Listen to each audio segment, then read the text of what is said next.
성전 재건, 죄 회개, 순종, 하나님의 말씀에 진짜 도전. 하브루타 학습법을 기독교 교육에 적용하여 질문과 대답의 형식으로 구성하였습니다. 질문자와 대답자 역할을 번갈아 맡으며 대화를 통해 성경의 깊은 의미를 발견해 봅시다.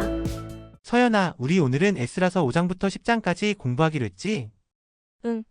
그 부분은 성전 재건이 다시 시작되고 완성되는 이야기, 그리고 에스라가 귀환해서 백성들을 개혁하는 이야기가 나와. 5장에서는 무슨 일이 일어났는지 기억나니? 응. 학개와 스가랴라는 선지자들이 하나님의 말씀을 전하면서 유대인들에게 다시 성전을 건축하라고 격려했어. 그래서 수룹바벨과 예수아가 성전 건축을 다시 시작했지. 근데 성전 건축을 다시 시작하니까 또 문제가 생겼어.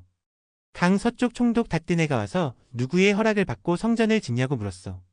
왜 그랬을까? 페르시아 왕국이 다스리던 시대였으니까 왕의 허락 없이 큰 건물을 짓는 게 의심스러웠나 봐. 그래서 닷드네가 다리오 왕에게 편지를 보냈어. 와, 서연이는 기억력이 정말 좋구나. 그럼 다리오 왕은 어떻게 했을까? 6장에서 다리오 왕은 옛날 기록을 찾아보라고 명령했어. 그랬더니 고레스 왕이 성전 재건을 허락했다는 문서가 발견됐지. 맞아. 그래서 다리오 왕은 성전 재건을 계속하게 해주었을 뿐만 아니라 왕실의 세금으로 건축 비용도 지원해 주었어. 왜 이방 왕이 이렇게 도와주었을까? 하나님이 왕의 마음을 움직이셨기 때문이라고 생각해. 성경은 하나님이 모든 왕의 마음을 주관하신다고 말씀하시잖아. 맞아. 결국 성전은 언제 완성되었을까? 다리오 왕 6년 아달월 3일에 성전이 완성됐어. 그리고 유대인들은 성전 봉헌식을 크게 열고 기쁨으로 유월절을 지켰지. 정말 기뻤겠다. 하나님의 성전이 다시 지어지다니. 그런데 7장에서는 새로운 인물이 등장하는데 누구지? 에스라라는 학자야. 에스라는 아론의 자손으로 율법에 정통한 학자였어. 그는 아닥사스다 왕 7년에 바벨론에서 예루살렘으로 돌아왔지. 에스라는 어떤 사람이었는지 더 알려줄 수 있어. 에스라는 여호와의 율법을 연구하여 준행하며 이스라엘에게 율례와 규례를 가르치기로 결심한 학자라고 성경에 나와 있어. 율법을 잘 알고 하나님 말씀대로 살고 싶어 했던 사람이었어. 아닥사스다 왕은 에스라에게 어떤 임무를 주었니? 왕은 에스라에게 편지를 주면서 예루살렘에 가서 유대와 예루살렘의 형편을 살피고 하나님의 율법을 가르치고 재판관들을 세우라고 했어. 또 필요한 물품들을 사라고 돈도 주었지. 에스라는 그렇게 중요한 임무를 받고 예루살렘으로 갔구나. 그런데 에스라와 함께 돌아온 사람들은 누구였어? 8장에 보면 이스라엘의 지도자들과 제사장들, 레위인들이 에스라와 함께 귀환했어. 모두 1,500명 정도였대. 그들이 예루살렘으로 가는 길은 어땠을까? 위험하지 않았을까? 맞아, 위험했을 거야.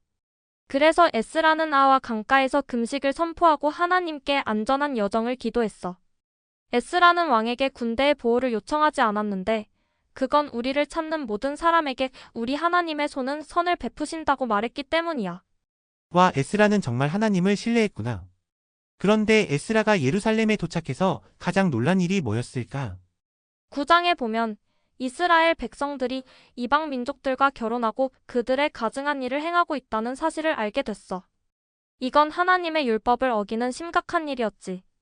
에스라는 그 소식을 듣고 어떻게 반응했니? 에스라는 너무 충격을 받아서 옷을 찢고 머리털과 수염을 뜯으며 슬퍼했어. 그리고 하나님 앞에 무릎을 꿇고 백성들의 죄를 고백하는 기도를 드렸지. 왜 이방인과의 결혼이 그렇게 심각한 문제였을까? 하나님께서는 이스라엘 백성들이 이방 민족과 결혼하면 그들의 우상 숭배에 빠질 수 있다고 경고하셨어. 그래서 하나님의 백성으로서의 순결함을 지키기 위해 이방인과의 결혼을 금지하셨던 거야. 그렇구나. 그래서 10장에서는 어떤 해결책이 나왔니? 백성들이 자신들의 죄를 깨닫고 회개했어. 그리고 지도자 스가냐가 이방 아내들과 그들의 자녀들을 내보내자고 제안했지. 정말 어려운 결정이었을 거야. 그 제안에 백성들은 어떻게 반응했어? 온 회중이 큰 소리로 우리가 당신의 말대로 행하겠습니다. 라고 대답했어. 그리고 그들은 3일 안에 예루살렘에 모여서 이 문제를 해결하기로 약속했지. 그럼 결국 어떻게 됐어? 백성들은 비가 오는 추운 날씨에도 모여서 이 문제를 다뤘어. 그리고 이방 여인과 결혼한 사람들의 명단을 작성하고 그들은 이방 아내들을 돌려보내기로 서약했지. 참 어려운 결정이었지만 하나님께 순종하기 위해 그렇게 했어. 서연아, 에스라서에서 가장 중요한 메시지는 뭐라고 생각해? 내 생각에는 하나님께 순종하는 것의 중요성이야. 성전 재건이든 율법을 따르는 것이든 하나님께서는 우리가 그분의 말씀에 순종하기를 원하셔. 때로는 어려운 결정일 수도 있지만 하나님을 우선으로 생각하는 게 중요한 것 같아. 좋은 생각이야. 나는 하나님이 우리를 정말 사랑하셔서 우리가 잘못된 길로 가지 않도록 인도하신다는 게 중요한 메시지라고 생각해. 에스라처럼 나도 하나님의 말씀을 연구하고 그대로 살고 싶어. 맞아. 그리고 하나님은 어려운 상황에서도 우리를 도우시는 신실한 분이시라는 것도 배웠어. 페르시아 왕들의 마음까지 움직이시는 하나님이시니까. 서연아, 오늘 에스라서 공부를 통해 우리도 하나님 말씀대로 살기로 다짐하자. 에스라처럼 하나님의 말씀을 사랑하고 그 말씀대로 살아가는 우리가 되자. 이상 하나님의 말씀이었습니다. 감사합니다. 구독과 좋아요, 알람 잊지 마세요.